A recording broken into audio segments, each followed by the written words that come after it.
নমস্কার, ঈশান Bangla prime time খবরে আপনাদের স্বাগত জানাই। সঙ্গে রয়েছি আমি জুইপাল। প্রথমে দেখে নিচ্ছি আজকের প্রাইম টাইম শিরোনাম।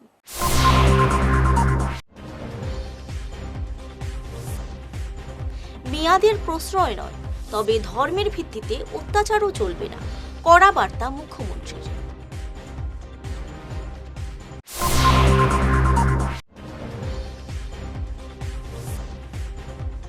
উধারবন্দে ৬,৫০০ টাকার জাল নোট সহ যুবক গ্রেফতার।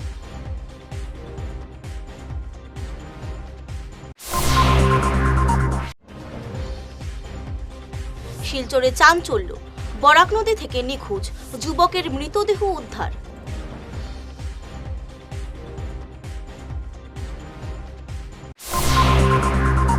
এবারে যাচ্ছি বিস্তারিত খবরে। মুখ্যমন্ত্রী হিমন্ত বিশ্ব শর্মা এক কড়া বার্তায় জানিয়েছেন, কেবল মুসলমান হওয়ার কারণে মেয়াদের কোনোভাবে প্রশ্রয় দেওয়া হবে না। তবে তিনি সস্পষ্ট করে দিয়েছেন, মিয়া সম্বোধন করে সাধারণ মুসলমানদের উপর কোনো ধরনের মানসিক বা শারীরিক অত্যাচার করাও গ্রহণযোগ্য নয়। রাজ্যের শান্তি বজায় রাখতে আইন মেনে চলার আহ্বান জানিয়েছেন তিনি। এপ্লিকেশ্যন যাব লাগে আৰু মানুহে এইটো গ্ৰহণ কৰিব লাগে। যদি অসমীয়াই ট্যাগ নকৰে আপুনি বাংলাদেশীক কেনেকৈ খেদিব? কাগজ এখনহে যায়, সেইটোতে ইমান চিন্তা কৰিব নালাগে। যদি কাগজে নাযায় কাৰো ঘৰত, তেতিয়াহ'লে ভোটাৰ তালিকাৰ পৰা মানুহৰ নাম কেনেকৈ বাদ যাব? গতিকে দুই এখন কাৰোবাৰ ঘৰত যাব পাৰে, তেওঁ ভাবিব যে দেশৰ কাৰণে এইটো মোৰ কণ্ট্ৰিবিউশ্যন হৈ গ'ল। প্ৰতিদিনাই মই 20 জন 30 জন সদায় মোৰ টুইটাৰ ফ'ল' কৰিব, প্ৰতিদিনাই 20 জন 30 জনক আমি বিতাড়িত কৰোঁ। কিন্তু আপুনি লাইন লগাই ৰেলত বহাইতো বাংলাদেশত পঠাই দিব নোৱাৰে। গতিকে ইয়াতো অলপ অত্যাচাৰ কৰি থাকিব লাগিব, তাতো অত্যাচাৰ কৰিব লাগিব, তেতিয়াহে মানুহ নিজে যাবগৈ। আমি পঠিয়াই দিয়াতকৈ নিজে যোৱাৰ ব্যৱস্থা এটা কৰিব লাগে। এতিয়া 1.5 লাখ বিঘা মাটিত এভিকশ্যন কৰিছোঁ, মাটিটো আৰু নাপাব। গতিকে অসমৰ পৰা যাব লাগিব। গতিকে আন্দোলনৰ যিটো ধাৰণা আৰু মোৰ ধাৰণাটো বেলেগ। মোৰ ধাৰণাটো হ'ল অসমত থাকিব নোৱাৰাৰ পৰিৱেশ এটা সৃষ্টি কৰি দিয়ক। মাটি নিদিব, গাড়ী নিদিব, ৰিক্সা নিদিব, ঠেলা নিদিব, তেতিয়া বাংলাদেশী নিজে যাবগৈ। মোৰ ধাৰণাটো বেলেগ আৰু মই তেনেকৈ এতিয়া সফল হৈ আছোঁ। প্ৰত্যেক দিনাই অসমত 20-25 জন বাংলাদেশী গৈ আছে, কোনেও কোৰ্টত যাব সাহস কৰা নাই। গতিকে কাৰ ছিষ্টেমটো বেছি ভাল? আমাৰ হ'ল পুছবেক, পালোঁ পঠালোঁ। আৰু যিখিনি ভিতৰত আছে এনেকুৱা এটা পৰিৱেশ সৃষ্টি কৰক যে তেওঁলোকে ভিতৰত যাতে থাকিব নোৱাৰা হৈ যায়। উধারবন্দের কুম্ভা বাজারে জাল নোট দিয়ে কেনাকাটা করতে গিয়ে হাতে নাতে ধরা পড়ল সুমিত পানিক নামের এক যুবক। এক সবজি বিক্রেতাকে 500 টাকার জাল নোট দেওয়ার সময় সন্দেহ হলো স্থানীয়রা তাকে আটক করেন।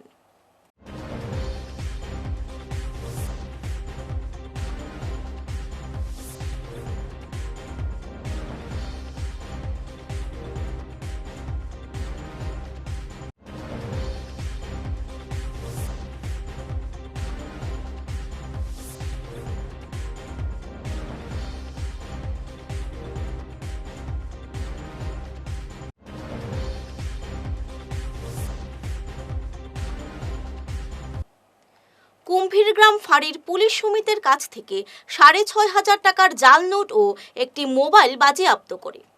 ব্যবসায়ীর দায়ের করা এজাহারের ভিত্তিতে পুলিশ মামলা রুজু করেছে।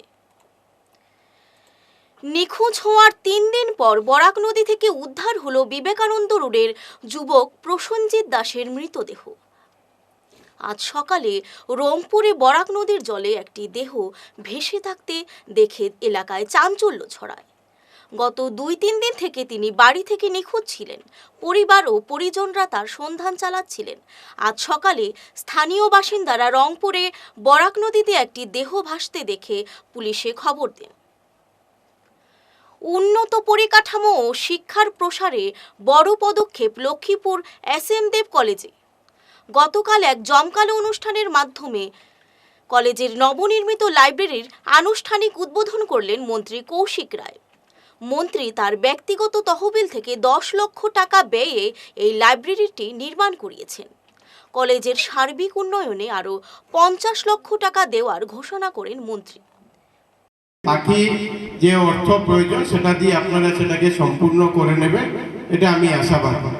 সঙ্গে আমার চেষ্টা করব যে আজকে আমরা উপরের ইনফ্রাস্ট্রাকচারের কাজ আমরা দেখেছি, এই নেক্সট ফাইন্যান্সিয়াল ইয়ার মানে 2026-এর যে ফাইন্যান্সিয়াল ইয়ার, এই ফাইন্যান্সিয়াল ইয়ারে আমি আরো 50 লক্ষ টাকা আপনাদেরকে আমি ব্যবস্থা করে দেব। আর যেটা দিয়ে আমরা এই পুরো ভবনের এই পুরো বিল্ডিং যেটা আছে, এই পুরো বিল্ডিংয়ের যে অসমাপ্ত কাজ যেটা আছে সেটাকে যাতে আমরা দ্বিতল ভবনটা আমরা সম্পূর্ণ করে দিতে পারি, এটা আমাদের চেষ্টা থাকবে। এবং তারপর পরে আমার মনে হয় যে 26-এর মধ্যে আমরা যদি এটা শেষ করে দিতে পারি, আমাদের প্রস্তুতি নেওয়া দরকার যে 2027-এ যাতে আমরা নেক ভিজিট কলেজকে করাতে পারি। আর নেক ভিজিট না হলে কলেজের যে ডেভেলপমেন্ট সেটা কোনোদিনই সম্ভব নয়। এই জন্য আজকের দিনে মাননীয় মুখ্যমন্ত্রী ডক্টর হেমন্ত বিশ্ব শর্মা মহাশয় অনেক প্রয়াস যে কলেজকে শিক্ষা প্রতিষ্ঠানগুলিকে আমরা কিভাবে উন্নত সাধন করতে পারি। আজকে অনেকগুলি কলেজ, হাইয়ার সেকেন্ডারি নতুন ভবন নির্মাণ, আপগ্রেডেশন করা ইত্যাদি প্রক্রিয়া ইতিমধ্যে আরম্ভ হয়েছে। তো আমরাও চেষ্টা করছি যে আমাদের লক্ষ্মীপুর বিধানসভাতেও শিক্ষার দিকে এগিয়ে নেওয়া যাওয়ার জন্য আমরা একটা চেষ্টা আরম্ভ করেছি। ইতিমধ্যে আপনারা শুনেছেন যে ল কলেজের প্রথম বরাক উপত্যকার প্রথম গভর্নমেন্ট ল কলেজ যেটা, সেটা আমরা লক্ষ্মীপুরে স্থাপিত করেছি, বিল্ডিং এর কাজ চলছে। চেষ্টা করছি যে 2026-এর যে আমাদের সেশন, সেই সেশনের মধ্যে এটাকে উদ্বোধন করে যাতে ল কলেজের পূর্ণাঙ্গ পড়াশোনা আমরা এখানে আরম্ভ করতে পারি। 2027-এর সেশনে আমরা বিন্নাকান্দি যে মডেল ডিগ্রি কলেজ, সেই মডেল ডিগ্রি কলেজে আমরা কাজকে সম্পূর্ণ করে পড়াশোনা আমরা আরম্ভ করতে চাই। একটা সময় ছিল যে নেহেরু কলেজ। এবারে খবরে নিচ্ছি সামান্য বিরতি। শহর বদলায়, ফ্যাশন বদলায়, কিন্তু কিছু আবেগ চিরকাল অমলিন। শিলচরের খান জুয়েলার্সে পা রাখতেই সেই আভিজাত্যের ছোঁয়া অনুভব করলাম। শান্ত পরিবেশ, মার্জিত ডেকোরেশন আর হীরা সোনার এক অনন্য সংগ্রহ। প্রতিটি গয়না যেন নিখুঁত শিল্পকর্ম। আধুনিক এক্সক্লুসিভ ডিজাইনের সঙ্গে রয়েছে 51 বছরের অটুট বিশ্বাস ও ঐতিহ্য। মায়ের জন্য ভালোবাসার উপহার হোক বা জীবনের বিশেষ মুহূর্ত, খান জুয়েলার্স মানে স্মৃতিকে করে তোলা আরও মূল্যবান। আপনি কবে আসছেন আপনার প্রিয় মুহূর্তটি সাজাতে? আপনার হাসিকে আরও উজ্জ্বল এবং সুন্দর করতে বরাক উপত্যকায় এখন সবচেয়ে উন্নত dental care SR dental studio. আমরা নিয়ে এসেছি সম্পূর্ণ ডিজিটাল ডেন্টাল ইকোসিস্টেম। আমাদের পরিষেবা একাধারে অ্যাডভান্সড, অ্যাকিউরেটেড এবং অ্যাসিওর্ড। আর আপনার জন্য রয়েছে একটি বিশেষ সুযোগ। আমাদের স্টুডিওতে দাঁতের চেক আপ করানো যাবে সম্পূর্ণ বিনামূল্যে। আপনাদের অনুরোধে আগামী 28 ফেব্রুয়ারি পর্যন্ত এই সময়সীমা বাড়ানো হয়েছে। তাই আর দেরি না করেই আজই চলে আসুন। আমাদের ঠিকানা শিলচর আঙ্গিরখাড়ি পয়েন্ট, SR মেট্রোর উপরতলায়। বিস্তারিত জানতে ফোন করুন 8638246619 এই নম্বরে। SR ডেন্টাল স্টুডিও, আধুনিক হাসির নয়া ঠিকানা। ঈশান বাংলা নিউজের বিশাল দর্শক ভিত্তির সঙ্গে যুক্ত হয়ে তাৎক্ষণিক পৌঁছে যান হাজার হাজার গ্রাহকের কাছে। কেবল টিভি, ইউটিউব এবং সোশ্যাল মিডিয়ায় একযুগে আপনার ব্যবসার ব্যাপক প্রচার। শক্তিশালী বিজ্ঞাপন দিন, আকর্ষণীয় ভিডিও তৈরি করুন আর সবাইকে জানিয়ে দিন আপনার উপস্থিতি আবশ্যক। নম্বর 1 ঈশান বাংলা নিউজ, যেখানে খবরের বিশ্বস্ততা আপনার প্রচারের শক্তি। সম্প্রতি তিলোত্তমার বুকে এক সাহিত্য স্নাত সন্ধ্যায় উন্মোচিত হল লেখক বিপ্লব চক্রবর্তীর উপন্যাস 19 পয়সার সিনেমা। বিশিষ্ট সাহিত্যিক সৈয়দ হাসমত জালাল বইটির মোড়ক উন্মোচন করেন। সুপর্ণা দত্তের সুরেলা সঙ্গীত পরিবেশনার মধ্য দিয়ে অনুষ্ঠানের সূচনা হয়। নকশাল আন্দোলনের উত্তাল সময় এবং সেই প্রেক্ষাপটে একটি উদ্বাস্তু পরিবারের লড়াই ও অসহায়তার কথা উঠে এসেছে এই উপন্যাসে। প্রকাশিত হলো 19 পয়সার সিনেমা, উপন্যাস 19 পয়সার সিনেমা, লেখক বিপ্লব চক্রবর্তী। আর মোড়ক উন্মোচন করলেন সৈয়দ হাসমত জালাল, কবি, সম্পাদক, সাহিত্যিক সৈয়দ হাসমত জালাল, প্রকাশক নতুন দিগন্ত প্রকাশনী, শিলচর। 19 পয়সার সিনেমা লেখক বিপ্লব চক্রবর্তী। জায়গাটাকে বিবেচনা করে অনুগল্প চলে এসেছে, আবার পরমাণু গল্প চলে এসেছে, এমন হয়েছে সেইখানে এক উপন্যাস মানে তো একটা বিরাট প্রাগৈতিহাসিক যুগের একটা বেশ দানবীয় চেহারার সেই ডাইনোসরের মতো সেই রকম একটা জায়গাকে এখানে নিয়ে আসা যথেষ্ট বুকের পাটা আছে বিপ্লবের এবং প্রকাশকের। আরেকটা ব্যাপার আমাদের কাছে এটা মানে আনন্দদায়ক বিষয় যে প্রকাশক নিজে এগিয়ে এসে বিপ্লবকে বলেছেন আপনার এই বইটা। এখনকার দিনে তো কে আমার বই করবে এরকম একটা ব্যাপার, এই প্রকাশক ডাকছে সময়ের চেয়ে বড় অজগর কোথায় কখন আমাকে ডাকছে সেও, অশান্ত নৈরিতে রাখছি দহন পরবর্তী জল, আমি কি অভিশাপ প্রিয়?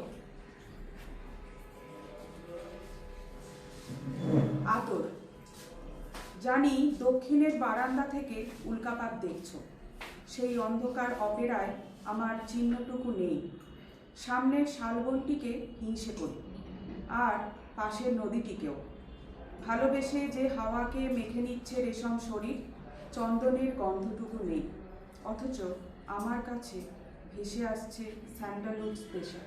বিশ্বতোষ চৌধুরীকে বই উৎসর্গ করেছে ঈশ্বর সামাজিক প্রিয়। তো উনি তখন বাংলা বিভাগের প্রধান। আমি যখন যাই আসাম বিশ্ববিদ্যালয়ে, তো আমি ওকে বলেছিলাম যে আমি এখানকার কিছু মানুষকে আমি মিট করতে চাই। উনি ব্যবস্থা করেছিলেন বঙ্গভবনে, ওই তৈমুর রাজা চৌধুরীকে বলেছিলেন, উনি তখন সদ্য প্রেসিডেন্ট হয়েছেন বঙ্গভবনে। উনি সাময়িক প্রসঙ্গ বলে একটি দৈনিক সংবাদপত্রের সম্পাদক। তো উনি কয়েকজনকে ডেকেছিলেন, তার মধ্যে সাংবাদিক উত্তম সাহাও ছিলেন ওখানে। তো আমি যেটা জানতে চাইছিলাম যে শিলচরে একটা সময় যে তীব্র আন্দোলন হয়েছে বাংলা ভাষা রক্ষার জন্য এবং তার মর্যাদা প্রতিষ্ঠা করার জন্য, সেই শিলচরে বাংলার অবস্থা এখন কেমন? তো উনি আমাকে বলেছিলেন যে একটা সময় 61 সালে যখন আন্দোলনের সময় হাজার হাজার মানুষ স্বতঃস্ফূর্তভাবে রাস্তায় নেমেছিলেন, কিন্তু আজকে বাংলা ভাষা সংস্কৃতির কারণে আপনি প্রতি বছরের মতো এবারও শিলচর সৎসঙ্গ বিহারে অত্যন্ত উৎসাহ উদ্দীপনার মধ্য দিয়ে পালিত হতে যাচ্ছে শ্রী শ্রী ঠাকুর অনুকূলচন্দ্রের 138তম জন্মোৎসব এবং 48তম শ্রী বিগ্রহ প্রতিষ্ঠা বার্ষিকী। আগামী 7 ও 8 ফেব্রুয়ারি দুদিনের এই বর্ণাঢ্য উৎসব অনুষ্ঠিত হবে।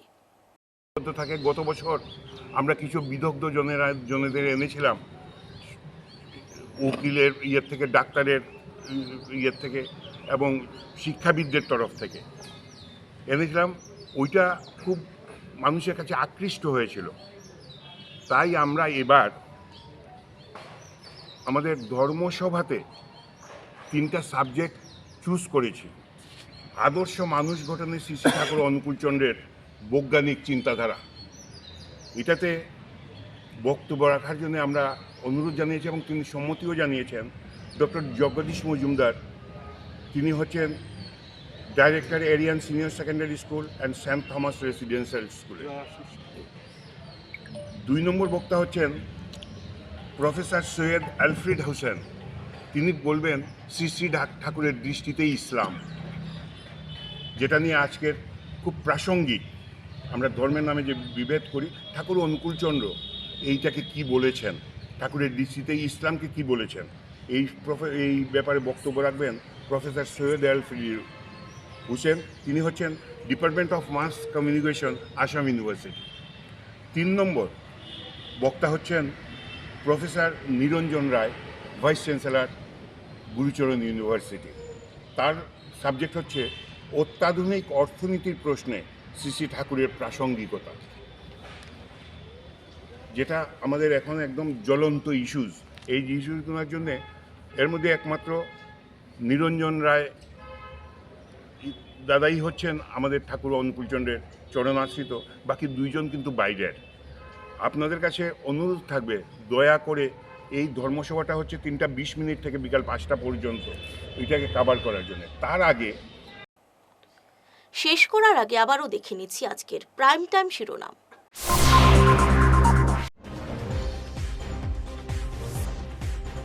মেয়াদের প্রশ্রয় নয়, তবে ধর্মের ভিত্তিতে অত্যাচারও চলবে না, কড়া বার্তা মুখ্যমন্ত্রীর।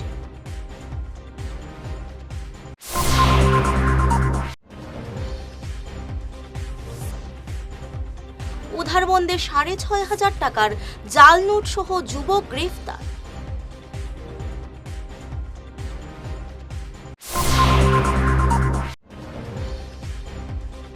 শিলচরে চাঞ্চল্য, বরাক নদী থেকে নিখোঁজ যুবকের মৃতদেহ উদ্ধার।